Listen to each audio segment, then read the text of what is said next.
Ready? Start. Okay, what's up, machine freaks? Welcome to another Richard Machines production. We got a Pullman Pro. I think it's a 200 horsepower. It's a gas leaf blower, and we have a Stihl FS45 weed whacker. We're going to do 2 cold starts. These haven't run in about a month or two. So, prime this a couple times.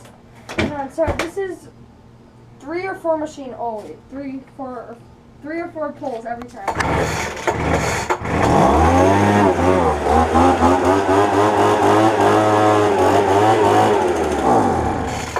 And then we'll cold start my weed whacker, which this is usually a 1 or 2 pull machine.